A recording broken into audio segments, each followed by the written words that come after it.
জিসমুন নারিয়ুন ইয়াতাশাক্কালু বিআশকালিন মুখতালিফা। এটা আগুনের তৈরি একটা সৃষ্টি, যেটা যখন যে রূপ ধরতে চায় ওই রূপ ধরতে পারে। যেটার কথা শুনছেন কেউ? শুনছেন আপনি? কোথায়? কোরআনে শুনছেন না? জিন আমাদের সাথে কথা কইছে, ওটা শুনছেন নি কান দিয়ে? এটা শুনেন, শোনা যায়, শোনা যায়, অনেকে শুনে, অনেকে শুনে। জিসমুন নারিয়ুন ইয়াতাশাক্কালু বিআশকালিন মুখতালিফা। আগুনের তৈরি একটা সৃষ্টি, চাইলে যেমন মনে চায় তেমন আকৃতি ধরতে পারে। কখনো ছাগল হতে পারে, কখনো বিড়াল হতে পারে, কখনো সাপ হতে পারে, আবার মানুষের মতো আকৃতি নিতে পারে। আল্লাহু আকবার। আল্লাহ বলবেন মানুষ শেষ, এবার জিনদের রূহ কবজ করো। সব জিনদের রূহ কবজ হবে। আল্লাহ একবার মালাকুল মাউতকে জিজ্ঞেস করবেন, আখবিরনি মাইয়া বাকা, ও মালাকুল মাউত, আর কে কে বেঁচে আছে বলো। মালাকুল মাউত বলবে, আল্লাহ মানুষ নাই, জিন নাই, প্রাণী নাই, শুধু ফেরেশতারা আছে। আল্লাহ বলবেন সব ফেরেশতাদের রূহ কবজ করো। সব ফেরেশতাদের রূহ কবজ হয়ে যাবে।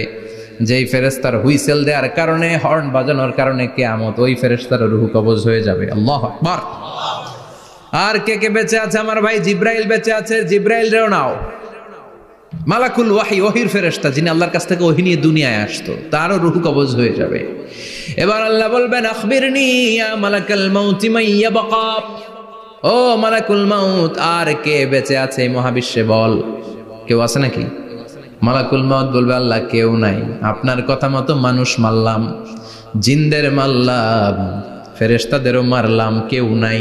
একমাত্র শুধুমাত্র আপনি আছেন, আর আপনার হুকুমের গোলাম আমি আজরাইল আছি। সুবহানাল্লাহ পড়েন। কি একটা সময় কাটবে! আল্লাহ আর মালাকুল মাউত ছাড়া কেউ থাকবে না। আল্লাহ বলবে, সবাইকে মারলি, সবাই চলে গেল, সবার মরণ হলো, এবার তোর মরণ। এবার সবাইকে মারলি, এবার তুই একটু মর, তুই একটু মর। কি ভয়ঙ্কর কথা!